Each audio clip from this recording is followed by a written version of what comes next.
3 ಥರದ ಮಾರ್ಗದರ್ಶನಗಳನ್ನು ಕೊಡ್ತಾರೆ ಅಂತ ಹೇಳ್ತಾರೆ. ಸಂಹಿತಗಳು ಅಂತ ಕರೀತಾರವನ್ನ. ಪ್ರಭು ಸಂಹಿತ, ಮಿತ್ರ ಸಂಹಿತ, ಕಾಂತಾ ಸಂಹಿತ ಅಂತ 3 ಇದೆ. ಈ ರಾಮಾಯಣದ ಭಾಷೆ ಯಾವುದು ಅಂತ. ಪ್ರಭು ಸಂಹಿತ ಅಂದರೆ ಹೀಗೆ ಮಾಡೋ ಆರ್ಡರ್, ಅದು ಗೌರ್ಮೆಂಟ್ ಆರ್ಡರ್ ಇದ್ದಂಗೆ ಹಾಗೆ ಮಾಡಬೇಕು. ಇದನ್ನು ಸುಗ್ರೀವಾಜ್ಞೆ ಅಂತ ಕರಿತೀವಲ್ಲ, ಹಾಗೆ ಇದು ಮಾಡಲೇಬೇಕು. ಅದು ವೇದದ ಮಾತು. ಸತ್ಯಂ ವದ ಧರ್ಮಂ ಚರ ನಾತಿ ಚರಾಮಿ ಹೇಳೋದು ವೇದದ ಮಾತು. ಅದು ಪ್ರಭು ಸಂಹಿತ ಅಂತ, ಅಂದರೆ ರಾಜರು ಹೇಳುವಂಥ ಮಾತು. ಗಟ್ಟಿಯಾಗಿ ಹೇಳೋದು, ಮಾಡಲೇಬೇಕು, ಪಾಲಿಸಲೇಬೇಕು. 2ನೇದು ಮಿತ್ರ ಸಂಹಿತ. ಯಾವಾಗಲೂ ಪ್ರಭು ಆಗಿರೋಕ್ಕಾಗಲ್ಲ, ಗೆಳೆಯನ ಹಾಗೆ ಹೇಳಬೇಕಾಗ್ತದೆ. ಮಾಡಬೇಡೋ, ಬಿಡೋ ಮಾರ, ಯಾಕೆ ಮಾಡ್ತೀವಿ ಅದನ್ನು, ಬೇಡ ಬಿಡೋ. ಸ್ನೇಹಿತ ಮಾತ್ರ ಹೇಳ್ಬೋದು.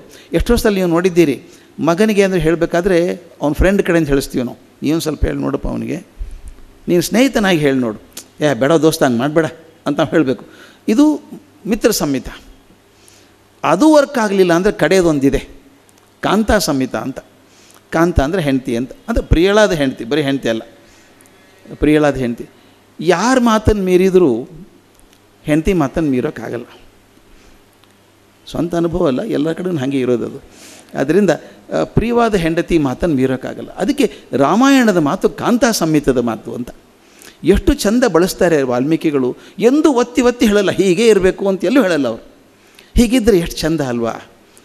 ಒಂದು ಮಾತು ಬರ್ತದೆ, ಸೀತೆ ಕಡೆಯಿಂದ ಎಷ್ಟು ಚಂದ ಹೇಳಿಸ್ತಾರೆ ಅಂದರೆ, ಕಾಡಿಗೆ ಹೋಗಿದ್ದಾರೆ ರಾಮ ಸೀತೆಯರು.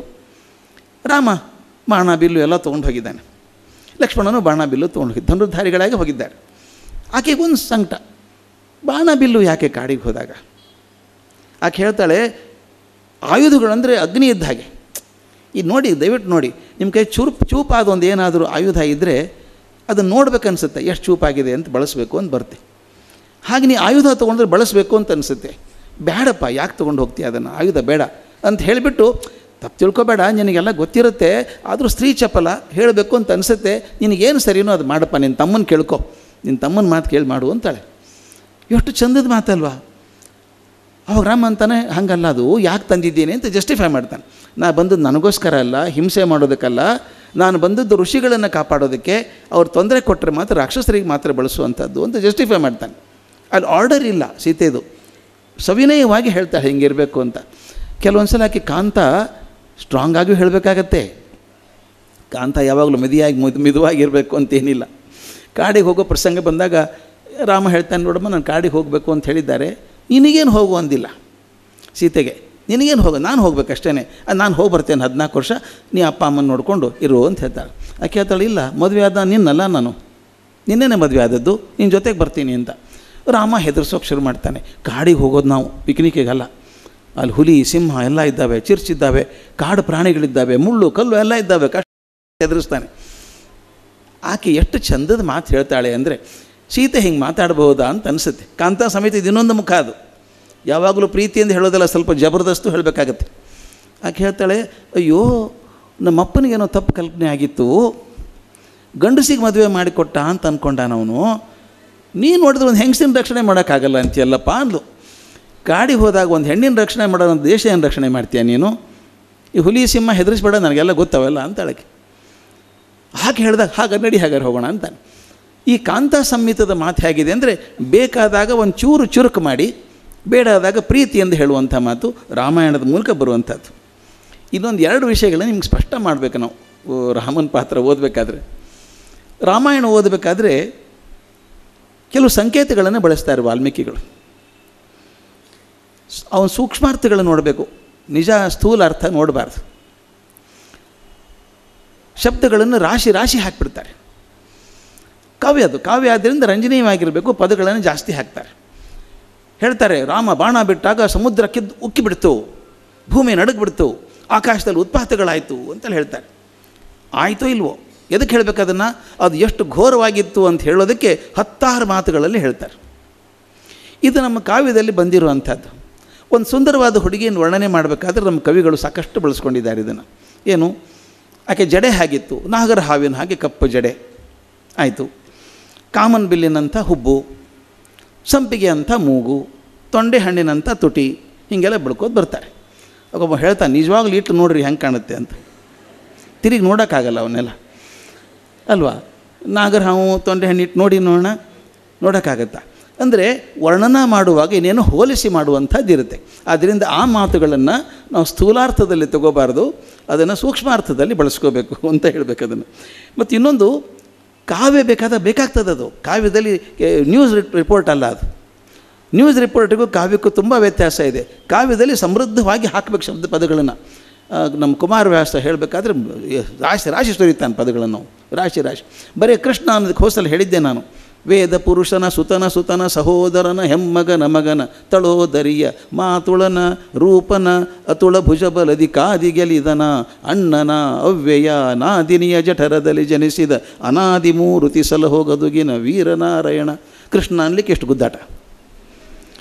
ಅದು ಬೇಕು ಕವಿಗೆ. ತಾನು ತೋರಿಸ್ಬೇಕಲ್ಲ, ಚಮತ್ಕೃತಿ ತೋರಿಸ್ಬೇಕಲ್ಲ, ತಂದು ಒಂದು ಚಮತ್ಕೃತಿ ತೋರಿಸ್ಬೇಡವಾ? ಹೀಗೆ ಕಾವ್ಯದಲ್ಲಿ ಇಲ್ಲೂ ಬರುತ್ತೆ. ಅದನ್ನು ನೋಡುವಾಗ ಆ ವರ್ಣನೆ ನೋಡೋದಕ್ಕಿಂತ ಮೂಲ ಸ್ಥೂಲಾರ್ಥದ ಬದಲು ಸೂಕ್ಷ್ಮಾರ್ಥಗಳನ್ನು ಗಮನಿಸಬೇಕು ಅಂತ ಮೊದಲಿದ್ದು.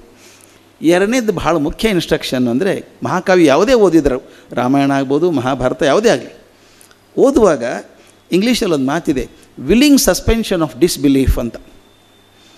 ನಮ್ಮ ಅನುಮಾನಗಳನ್ನು ಅಮಾನತ್ತಿನಲ್ಲಿ ಇಡಬೇಕು. ಭಾಳ ಪ್ರಶ್ನೆ ಕೇಳೋಕ್ಕೆ ಹೋಗಬಾರ್ದು. ಕೇಳಿದ್ರೆ ಅರ್ಥ ಆಗಲ್ಲ. ಏನೇನು ಪ್ರಶ್ನೆನೋ ಏನೇನು ಹೇಳ್ತೀವಪ್ಪ. ರಾಮಾಯಣದಲ್ಲಿ ಕಥೆಗಳಲ್ಲಿ ಕೆಲವು ವಿಷಯ ಬಂದಾಗ ರಾವಣನಿಗೆ 10 ತಲೆ ಇತ್ತು, ನಮ್ಮ ತಲೆ ಕೆಟ್ಟೋಗುತ್ತೆ. 10 ಇದ್ದರೆ ಬ್ಯಾಲೆನ್ಸ್ ಹೆಂಗಾಯಿತು? 11 ಇದ್ದರೆ ಆ ಕಡೆ 5 ಈ ಕಡೆ 5 ನಡುವೊಂದು ಇರ್ಬೋದಾಗಿತ್ತು. 10 ಇದ್ದರೆ ಯಾ ಕಡೆ 5 ಇತ್ತು, ಯಾ ಕಡೆ 6 ಇತ್ತು, ಹಿಂಗೆ ತಲೆ ಕೆಡುತ್ತೆ ನಮಗೆ. ಮತ್ತು ಮಗ್ಲಾಗಿ ಮಲ್ಕೊಳ್ಳೋಕ್ಕೆ ಆಗ್ತಿರ್ಲಿಕ್ಕಿಲ್ಲಲ್ಲ ಅವನಿಗೆ. ಮಗ್ಲಾಗಿ ಹೆಂಗೆ ಮಲ್ಕೋತಾನ ಅವನು? ನಡೆಯೋದು ಭಾರ ಅಲ್ವಾ? ಜೋಲಿ ಹೋಗ್ತಿರ್ಲಿಲ್ವ ಅವನಿಗೆ? ಇವೆಲ್ಲ ಪ್ರಶ್ನೆ ಕೇಳಬಾರ್ದು. ಯಾಕಂದರೆ ರಾವಣ 10 ಥರದ ವಿಚಾರಗಳನ್ನು ಏಕಕಾಲಕ್ಕೆ ಮಾಡ್ತಿದ್ದ, ಅಷ್ಟು ಸಮರ್ಥನಾಗಿದ್ದ ಅಂತ ತೋರಿಸೋದಕ್ಕೆ 10 ತಲೆ ಅಂತ ತೋರಿಸ್ಬೇಕಂತ ತೋರಿಸಿರ್ಬೇಕು. ಸಿಂಬಾಲಿಕ್ ಆಗಿರ್ತದೆ. ಅದನ್ನು ನಾವು 10 ತಲೆ ಇರ್ತಾ ನಿಜವಾಗಲೂ? ಇನ್ನು ಕೆಲವರು ಕೇಳ್ತಾಯಿದ್ರು, ಅದನ್ನು ಕೆಲವೊಂದು ನಾವು ತಪ್ಪು ಬಳಸ್ಕೋತೀವಿ ಅದನ್ನು. ಸರ್ ವಿಮಾನ ಎಲ್ಲ ಈ ಕಂಡು ಹಿಡಿದಿದ್ದಾರೆ ಸರ್, ನಮ್ಮ ರಾಮಾಯಣ ಕಾಲದಲ್ಲಿ ಇತ್ತು ಸರ್. ಪುಷ್ಪಕ ವಿಮಾನ ಇರಲಿಲ್ವಾ? ರಾವಣ ಬಂದ, ಪ್ರಶ್ನೆ ಬರೋದು ಹೇಗೆ? ರಾವಣ ಬಂದು ಸೀತೆಯನ್ನು ಎತ್ಕೊಂಡು ಹೋದ. ಯಾರ್ಯಾರಿದ್ದರು ವಿಮಾನದಲ್ಲಿ? ರಾವಣ ಸೀತೆ ಇಬ್ಬರೇ ಇದ್ದರು. ಪೈಲಟ್ ಇರಲಿಲ್ವಾ? ಇಂಜಿನ್ ಇತ್ತು ಆವಾಗ, ಪೆಟ್ರೋಲು ಇತ್ತು ಆವಾಗ. ಪ್ರಶ್ನೆಗಳನ್ನು ಕೇಳಬಾರ್ದು. ಮತ್ತು ಅದೇ ಯುದ್ಧ ಮುಗಿದ ಮೇಲೆ ವಾಪಸ್ ಅಯೋಧ್ಯೆಗೆ ಬರ್ತಾರಲ್ಲ, ಎಷ್ಟು ಜನ ಇದ್ದರು ವಿಮಾನದಲ್ಲಿ? ರಾಮಾಯಣ ಚಂದ ಬರೀತದೆ. ಸಾಕಷ್ಟು ಜನ ಸೇರ್ಕೊಂಡ್ಬಿಟ್ರು, ಸಾವಿರಾರು ಜನ ಸೇರ್ಕೊಂಡ್ರು ಅದ್ರೊಳಗೆ. ಯಾರ್ಯಾರು? ರಾಮ ಲಕ್ಷ್ಮಣ ಸೀತೆ ಆಂಜನೇಯ ಅಂತೂ ಸರಿನೇ ಸರಿ. ಅವನು ಸುಗ್ರೀವ ಇದ್ದ, ಅಂಗದ ಇದ್ದ, ನಳ ನೀಲ ಅವರೆಲ್ಲ ಇದ್ದರು, ವಿಭೀಷಣ ಅವನ ಪರಿವಾರದವರು. ಹೀಗಾಗಿ 1000 ಜನ ಇದ್ದರು ಪುಷ್ಪಕವಿಮಾನದಲ್ಲಿ. ಹಂಗಾರೆ ಇಲಾಸ್ಟಿಕ್ ಆಗಿತ್ತು ಅದು. ಹೋಗ್ಬೇಕಾದ್ರೆ ಇಬ್ಬರೇ ಬರ್ಬೇಕಾದ್ರೆ 1000 ಜನ ಹೆಂಗದು ವಿಮಾನ? ನಾವು ಫಿಕ್ಸ್ ಅಲ್ವಾ ನಮ್ಮ ವಿಮಾನ ಅಂದರೆ 400 ಜನನೇ, ಒಂದು ಎಕ್ಸ್ಟ್ರಾ ತೊಗೊಳ್ಳಲ್ಲ. ಅಂತೆಲ್ಲ ಪ್ರಶ್ನೆ ಕೇಳಬಾರ್ದು. ಇನ್ನೊಂದು ಭಾಳ ಕೆಟ್ಟ ಪ್ರಶ್ನೆ ನಾವು ಕೇಳೋದು, ರಾಮ ಅಯೋಧ್ಯೆ ಅಲ್ವಾ ಇದ್ದದ್ದು, ಉತ್ತರ ಭಾರತದಲ್ಲಿ. ನಮ್ಮ ಕರ್ನಾಟಕಕ್ಕೆ ಬಂದ, ಹಂಪಿಗೆ ಬಂದ, ಕಿಷ್ಕಿಂದೆ ಅದು. ಹನುಮಂತನ ಹತ್ರ ಮಾತಾಡಿದ ಅಂತ ಬರುತ್ತೆ. ಯಾವ ಭಾಷೆಯಲ್ಲಿ ಮಾತಾಡ್ದ ಅಂದರೆ, ರಾಮನ ಕನ್ನಡ ಬರ್ತಿತ್ತೋ ಇಲ್ಲೋ ಗೊತ್ತಿಲ್ಲ. ಹಾಗಾದ್ರೆ ಆಂಜನೇಯನ ಸಂಸ್ಕೃತ ಬರ್ತಾ ಇತ್ತ? ಗೊತ್ತಿಲ್ಲ. ಗುಂಡಪ್ಪನವ್ರು ಭಾಳ ಚಂದ ಹೇಳ್ತಾರೆ, ಅದನ್ನು ತಲೆ ಕೆಡಿಸ್ಕೋಬೇಡ್ರಿ. ಇಬ್ಬರಿಗೂ ಗೊತ್ತಿರುವಂಥ ಒಂದು ಭಾಷೆಯಲ್ಲಿ ಮಾತಾಡಿಕೊಂಡ್ರು, ಅಷ್ಟು ಮುಖ್ಯ ನಮಗೆ. ಯಾವುದೋ ಮಾತಾಡಿಕೊಂಡ್ರು. ಅದಕ್ಕೆ ಇದು ಮಾತು ಹೇಳ್ತಾರೆ, ವಿಲ್ಲಿಂಗ್ ಸಸ್ಪೆನ್ಷನ್ ಆಫ್ ಡಿಸ್ಬಿಲೀಫ್ ಅಂತ. ಅನುಮಾನಗಳನ್ನು ಅಮಾನತ್ತಿನಲ್ಲಿ ಇಡಬೇಕು, ಪ್ರಶ್ನೆ ಕೇಳಬಾರ್ದು. ಅದಕ್ಕೆ ನಮ್ಮ DVG ಭಾಳ ಚಂದ ಹೇಳ್ತಾರೆ ಅದನ್ನು. ಕಾಳಿದಾಸನ ಶಾಕುಂತಲೆಯಲ್ಲೂ ಕೂಡ ಕಣ್ವರ ಆಶ್ರಮ ಬಿಟ್ಟು ದುಷ್ಯಂತ ಕಡೆಗೆ ಹೋಗಬೇಕಲ್ಲ ಶಕುಂತಲೆ. ಹೋಗುವಾಗ ಭಾಳ ಚಂದ ಸುಂದರ ಕಾವ್ಯ ಅದು, ಕಾಳಿದಾಸನ ಕಾವ್ಯ. ಹೋಗಬೇಕಾದ್ರೆ ಆ ಗಿಡ ಮರಗಳನ್ನು ಕೇಳ್ತಾರಂತೆ. ಬಳ್ಳಿಗಳಿದ್ದು ಅಲ್ಲ, ಶಕುಂತಲೆಯಲ್ಲಿ ಆಟ ಆಡ್ತಿದ್ಲಲ್ಲ, ಆ ಬಳ್ಳಿಗಳಿಗೆ ದಯವಿಟ್ಟು ಶಕುಂತಲೆಯನ್ನು ಕಳಿಸ್ಕೊಡೋಕೆ ಅಪ್ಪಣೆ ಕೊಡ್ತೀರಾ ಅಂತ ಕೇಳ್ತಾರೆ. ಇದೇನು ರೀ ಅಸಹ್ಯ? ಬಳ್ಳಿ ಕೇಳೋದಾ? ಅವೇನು ಹೇಳ್ತಾವು? ಬಳ್ಳಿಗೇನು ಕೇಳೋದು ಅನ್ಬೇಡಿ. ಮೇಘದೂತದಲ್ಲಿ ಆತ ತನ್ನ ಪ್ರೇಯಸಿಗೆ ಮೇಘದ ಮೂಲಕ ಕಳಿಸ್ತಾನೆ. ಇದೇನು ರೀ ಪೋಸ್ಟ್ ಆಫೀಸ್ ಕೆಟ್ಟೋಯ್ತಿದ್ದು? ಅವನು ಮೇಘ ಅವನು ತಿಳಿತದ? ಹೋಗಿ ಹೇಳ್ತಾನೆ ಅವನು. ಇವನು ಹೇಳಿದ್ದನ್ನು ಹೇಳ್ತಾನೆ, ಇನ್ನೇನು ಹೇಳ್ತಾನೆ? ಇಂಥ ಪ್ರಶ್ನೆ ಕೇಳಬಾರ್ದು. ಅದಕ್ಕೆ ಅವ್ರು ಹೇಳ್ತಾರೆ, ಇಂಥ ಪ್ರಶ್ನೆ ಕೇಳೋರೆಲ್ಲರೂ ಕಾಯ್ದೆ ಪರೀಕ್ಷೆಗೆ ಹೋಗಬೇಕು, ಕಾವ್ಯ ವ್ಯಾಸಂಗಕ್ಕಲ್ಲ ಅಂತ. ಕಾಯ್ದೆ ಪರೀಕ್ಷೆಗೆ ಹೋಗಬೇಕು, ಕಾವ್ಯ ವ್ಯಾಸಂಗಕ್ಕಲ್ಲ. ಇಲ್ಲಿ ಮುಖ್ಯವಾಗಿ ಹೇಳಬೇಕಾದ್ದು, ಈ ಪ್ರಶ್ನೆಗಳು ಮಹಾಭಾರತದಲ್ಲೂ ಬೇಕಾದಷ್ಟು ಬಂದಿದ್ದಾವೆ. ಆ ಥರದ ಪ್ರಶ್ನೆಗಳನ್ನು ಅದನ್ನು ಕೇಳಬಾರ್ದು, ಎಂಜಾಯ್ ಮಾಡಬೇಕು. ಈ ರಾಮಾಯಣ ನೋಡುವಾಗ 2 ದೃಷ್ಟಿಗಳು ನಮ್ಮಲ್ಲಿದ್ದಾವೆ. ಅದನ್ನು ವಾಲ್ಮೀಕಿಗಳೇ ಭಾಳ ಚಂದ ಹೇಳ್ತಾರೆ. ವೇದ ವೇದ್ಯೆ ಪರೇ ಪುಂಸಿ ಜಾತೆ ದಶರಥಾತ್ಮಜೆ ವೇದ ಪ್ರಾಚೇತ ಸಾಧಿಸಿ ಸಾಕ್ಷಾತ್ ರಾಮಾಯಣಾತ್ಮನ ಅಂತ 2 ದೃಷ್ಟಿಗಳಿದ್ದಾವೆ. ಎರಡನ್ನೂ ಕೊಡ್ತಾರೆ ವಾಲ್ಮೀಕಿಗಳು. ಎಂಥ ವಂಡರ್ಫುಲ್ ಪೋಯೆಟ್ ಅಂದರೆ ಅವರು. ನಮ್ಮ ಕಣ್ಣು ಮುಂದೆ ಎರಡೂ ಮಾದರಿ ಕೊಡ್ತಾರೆ, ಯಾವುದಾದ್ರು ಆರಿಸ್ಕೊಳ್ರಪ್ಪ ನೀವು ಅಂತಾರೆ. ಎರಡು ಮಾದರಿ ಏನು? ಒಂದು ರಾಮ ಮಹಾವಿಷ್ಣು. ಮಹಾವಿಷ್ಣು ಭೂಮಿಗೆ ಶ್ರೀರಾಮನಾಗಿ ಮನುಷ್ಯ ರೂಪದಲ್ಲಿ ಬಂದ. ಆದ್ದರಿಂದ ಈ ರಾಮಾಯಣ ವೇದಪ್ರದ ಆಯಿತು. ರಾಮನ ವಿಷ್ಣುವನ ಕಥೆ ಅಲ್ವ ಅದು, ಆದ್ದರಿಂದ ಅದು ವೇದಪ್ರದ, ಇದೊಂದು ವೇದ ಅಂತಾಯಿತು ಅಂತ. ಇದು ಮೊದಲನೇ ಭಾಗ.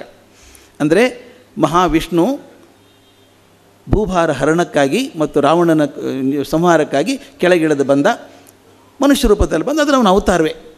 ಆದ್ದರಿಂದ ಅವನು ಹೇಳಿದ್ದು ಅವನ ಕಥೆ ಎಲ್ಲ ನಮಗೆ ವೇದ ಅಂತ ಒಂದು ಭಾಗ. ಎರಡನೇದು ಬಹಳ ಚೆನ್ನಾಗಿದೆ. ರಾಮ ಮನುಷ್ಯನಾಗಿ ಹುಟ್ಟಿದ, ಆದರೆ ಅರ್ಹತೆಯಿಂದ ಮಹಾವಿಷ್ಣುವಾಗಿ ಏರಿದ. ಎಷ್ಟು ಚೆಂದ ಇದೆ ನೋಡಿ. ತನ್ನ ಸಂಯಮದಿಂದ, ಸಾಧನೆಯಿಂದ, ಶಕ್ತಿಯಿಂದ ಮನುಷ್ಯನಾಗಿದ್ದಂಥ ರಾಮ ಮಹಾವಿಷ್ಣು ಪದವಿಗೆ ಏರಿದ ಅನ್ನೋದಿದೆಯಲ್ಲ, ಆದ್ದರಿಂದ ವಾಲ್ಮೀಕಿಯಿಂದ ಪ್ರಣೀತವಾದಂಥ ರಾಮಾಯಣ ಕೂಡ ವೇದಪ್ರದ ಆಯಿತು ಅಂತ. ಎರಡು ದೃಷ್ಟಿ ನಮಗಿರುವಂಥದ್ದು. ಭಗವಂತ ಕೆಳಗಿಳಿದು ಬಂದ, ರಾವಣನ ಹೊಡೆದು ಹೋದ. ಇದು ಅನುಗ್ರಹ ಅಪೇಕ್ಷೆ ದೃಷ್ಟಿ ಅಂತ. ನಾವೆಲ್ಲ ಏನು ರಾಮನ ಮುಂದೆ ತುಪ್ಪ ದೀಪ ಹಚ್ಚಿ ಮಾರಾಯ ಎಲ್ಲ ಮಾಡಪ್ಪ ನಮ್ಗೆ ಅನುಕೂಲ ಮಾಡಿಕೊಡು ಅಂತ ಕೇಳೋದು, ಅನುಗ್ರಹ ಮಾಡು ಅಂತ ಕೇಳೋದು. ಯಾಕಂದ್ರೆ ದೇವರವನು ಅಲ್ಲಿ ಇರೋದು ಅನುಗ್ರಹ ಒಂದೇ ಕೇಳೋದು, ನಾವು ಮತ್ತೊಂದು ಏನೂ ಕೇಳಲ್ಲ ಭಗವಂತನ ಕಡೆಯಿಂದ. ನನ್ನ ಮೊಮ್ಮಗಳು ಭಾಳ ಚಂದ ಹೇಳ್ತಿದ್ಲಕ್ಕೆ ಕತೆ ಹೇಳಿ, ಅವನು ಭಗವಂತ ಹೆಂಗೆ ಭೂಮಿಗೆ ಬಂದ, ಯಾಕೆಂದ್ರೆ ಇಷ್ಟ್ಯಾಕೆ ಕಷ್ಟಪಟ್ಟ ಅವನು ಅಂದ್ಲಕ್ಕೆ. ಇಲ್ಲಿ ಬರೋದೇನು, ದಶರಥನ ಮಗಾಗಿ ಹುಟ್ಟೋದೇನು, ಕಾಡಿಗೆ ಹೋಗೋದೇನು, ರಾವಣ ಹೊಡೆದಾಟ ಏನು, ಅಲ್ಲೇ ಕೂತ್ಕೊಂಡೆ ಸುದರ್ಶನ ಚಕ್ರ ಬಿಟ್ಟರೆ ಸತ್ತು ಹೋಗ್ತಿದ್ದಲ್ಲ ರಾವಣ. ಇಷ್ಟು ಕಷ್ಟ ಯಾಕೆ ಬಿಡಬೇಕು ಅಂದರೆ, ರಾಮ ಭೂಮಿಗೆ ಬರೋ ಕಾರಣ ಏನಂದ್ರೆ ರಾವಣನ ಕೊಲ್ಲಕ್ಕಲ್ವಾ. ಮಹಾವಿಷ್ಣು ಅದು ಇಷ್ಟ್ಯಾಕೆ ಕಷ್ಟಪಡಬೇಕಾಗಿತ್ತು.